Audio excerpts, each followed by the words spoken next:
Corduroy by Freeman.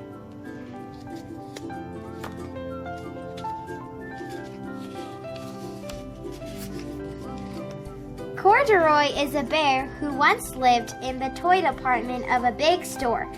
Day after day, he waited with all the other animals and dolls for somebody to come along and take him home. The store was always filled with shoppers buying all sorts of things, but no one ever seemed to want a small bear in green overalls.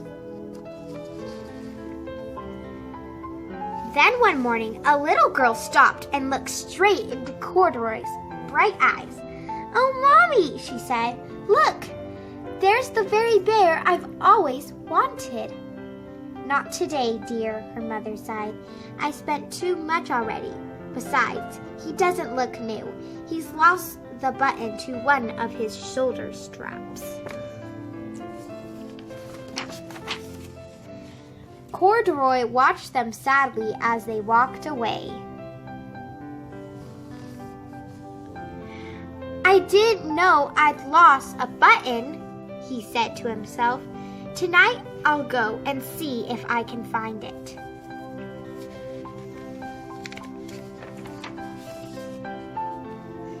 Late that evening, when all the shoppers had gone and the doors were shut and locked, Corduroy climbed carefully down from his shelf and began searching everywhere on the floor for his lost button. Suddenly, he felt the floor moving under him. Quite by accident, he had stepped onto an escalator, and up he went. Could this be a mountain? He wondered. I think I've always wanted to climb a mountain. He stepped off the escalator as it reached the next floor, and there before his eyes was a most amazing sight. Wow. Tables and chairs and lamps and sofas and rows of beds. "This must be a palace," wow. Corduroy gasped. "I guess I've always wanted to live in a palace." He wandered around, admiring the furniture. "This must be a bed," he said. "I've always wanted to sleep in a bed." And up he crawled onto a large, thick mattress. All at once he saw something small and round. "Why, here's my button," he cried, and he tried to pick it up. But like all the other buttons on the mattress, it was tied down tight. He yanked and pulled with both paws until, pop! Off came the button and off the mattress. Corduroy toppled. Bang!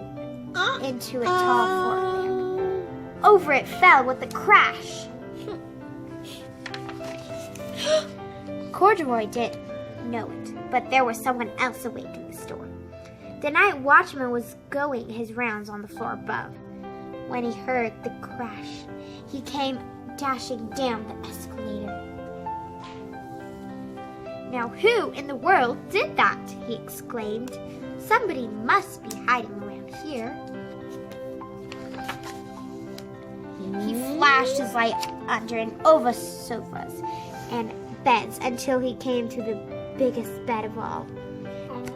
And there he saw two fuzzy brown ears sticking up from under the cover. "Hello," he said. "How did you get upstairs?"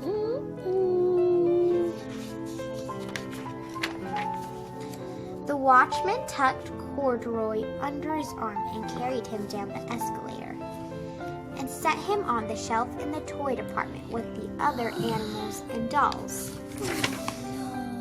Corduroy was just waking up when the first customers came into the store in the morning, and there, looking at him with a wide, warm smile, was the same little girl he'd seen only the day before. "Yes, that's girl. "I'm Lisa," she said, "and you're going to be my very own bear." Yes! "Last night I counted what I've saved in my piggy bank, and my mother said I could bring you home." "Yes!" Shall I put him in a box for you? The saleslady asked. Oh, no thank you, Lisa answered, and she carried Corduroy home in her arms. She ran all the way up 4 flights of stairs into her family's apartment and straight to her own room. Corduroy blinked. There was a chair and chest of drawers, and alongside a girl-sized bed stood a little bed just the right size for him. The room was small, nothing like that enormous palace in the department store. This must be home, he said. I know I've always wanted a home. Lisa sat down with Corduroy on her lap and began to sew a button on his overalls. I like you the way you are, she said, but you'll be more comfortable with your shoulders strapped fastened. You must be a friend, said Corduroy. I've always wanted a friend. Me too, said Lisa, and gave him a big hug. The end.